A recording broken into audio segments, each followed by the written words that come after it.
Joyce will face Carlos Takam on July 24th at the SSE Arena in London. Now, Joyce has been out the ring since his tremendous stoppage victory over Daniel Dubois in, when was it, November last year?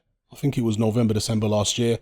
Carlos Takam has been out the ring since, I think, September last year. So they will have had a similar amount of time outside the ring. This will, of course, be an eliminator for the WBO. And that's because Joyce was set to fight in a final eliminator against Alexander Usyk. But as it stands right now, it looks as though the AJ Usyk fight is going to happen. And therefore, that leaves a space open for somebody else to step in and fight Joyce for this number one position, mandatory position, etc. Now, this is not a bad fight. I know Carlos Takam is old, 40 years old, but he is in tremendous shape. He has shown, I think it was in his last fight, that he can actually still move around the ring, despite the fact he's built like a tank. Extremely heavily muscled. He's able to get on his toes and bounce around the ring and pop a jab. It's extraordinary that somebody with that much muscle and bulk can move like that for 12 rounds. Now, he's not the biggest puncher in the world, and if he was loading up on shots, obviously he would get tired a lot more quickly. But nonetheless, tremendous physical fitness from Carlos Takam, versatility. He can move and box, as well as coming forward and being a pressure fighter. At 40 years of age, will he have enough to be able to give Joyce a run for his money? I believe he will.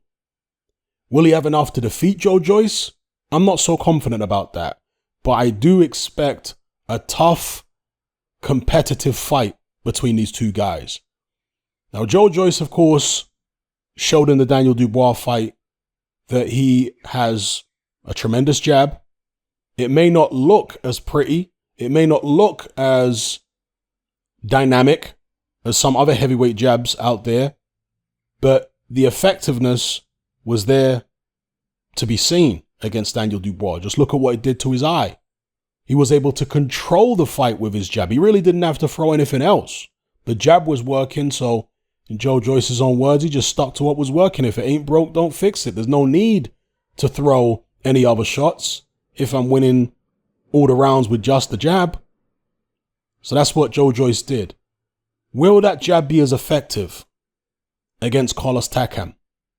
I think that Joyce should apply a similar strategy here if he can, of sticking the jab on Takam, trying to control the fight that way. I know it's not the most exciting, but I just feel like a guy who is as versatile as Takam, a guy who's a veteran, you don't want to allow him to get the drop on you in any way.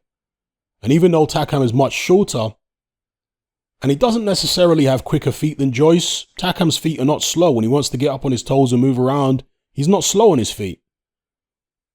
But I would say Joyce is faster on his feet, but Joyce's hands are slower than Takam's hands. Takam doesn't have the fastest hand speed in the world, but it's faster than Joyce's hand speed. And even though he's not a massive puncher, I'm not expecting him to knock Joyce out. I mean, it's heavyweight boxing, anything is possible, but that would surprise me. I don't think he needs to be in Takam's wheelhouse, giving away his height and reach advantage unnecessarily, just to make the fight exciting or just to push for a knockout. I think he should use the jab at long range just like he did against Dubois and essentially practice for what he's going to need to do once he starts fighting the elite guys. Because if he goes in there against an Anthony Joshua, a Deontay Wilder, a Tyson Fury, maybe even a Filip Hrgović, if he goes in there the way he went in there, let's say against Berman Stavern, it's probably going to end badly for him. But if he goes in there the way he fought Daniel Dubois, where he's more technical, using his jab more, thinking more, it's not just, run over people like an 18-wheeler juggernaut, no, but actually boxing, I think he'll have a lot more success at the elite level. But you need to get into the habit of boxing that way. We know he's got tremendous amateur pedigree, and perhaps he can switch it on and off whenever he wants, as we saw in the Dubois fight. But I'd still like to see him prepare for the top guys, the elite guys, by demonstrating that ability to box once more against the guy who I'm expecting to be competitive, awkward, plucky, and could land some nice shots on Joe Joyce if they get into exchanges.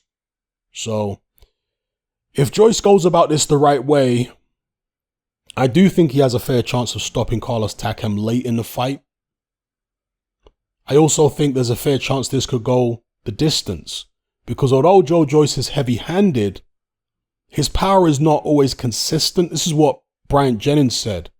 He said that Joyce hit him with a shot in the chest at one point in the fight, and he was like, wow, this guy can really punch. But he said that Joyce isn't consistent with the power.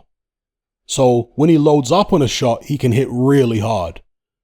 But he often doesn't load up. He often just throws arm punches and just keeps his hands moving for work rate sake. And those shots are not particularly concussive. And so, I mean, the upside to that is he can lull people into a false sense of security where they think, okay, this guy doesn't hit that hard, I can take his power.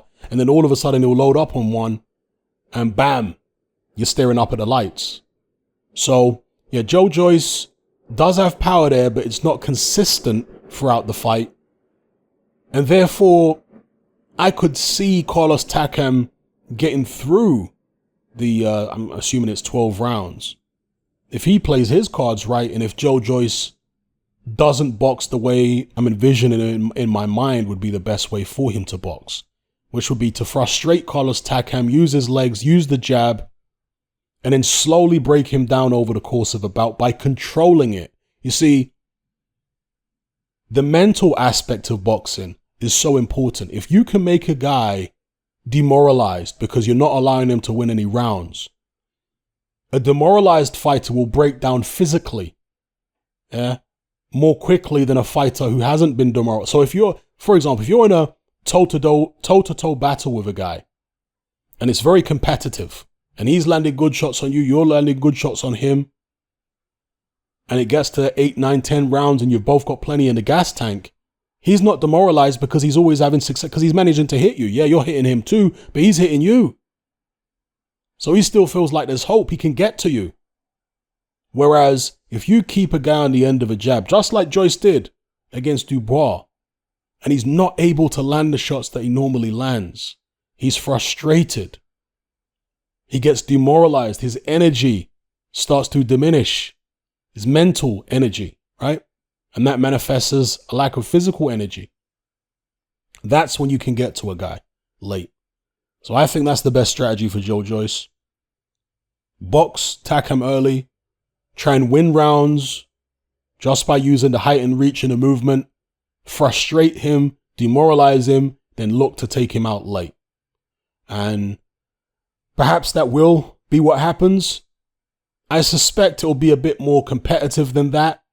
But I think Joe Joyce has the ability, if he wants to make the fight as straightforward as I've described.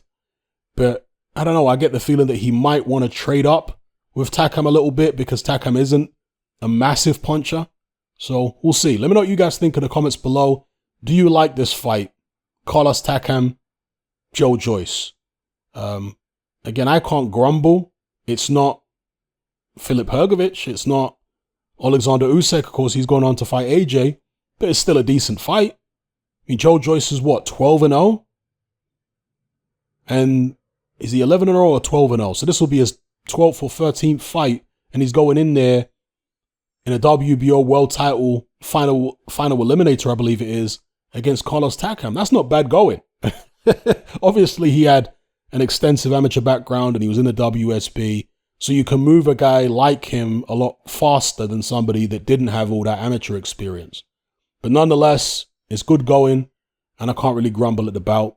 Let me know what you guys think in the comments below. How do you see the bout going? What tactics do you think Joe Joyce should employ? What tactics do you think that Carlos Takam should employ? Again, Takam, a versatile guy. He can get up on his toes and box. He can also go full steam ahead and attack. What tactics do you think it would be best for him to employ in the fight, Carlos Takam? Not just Joyce. Let me know, people.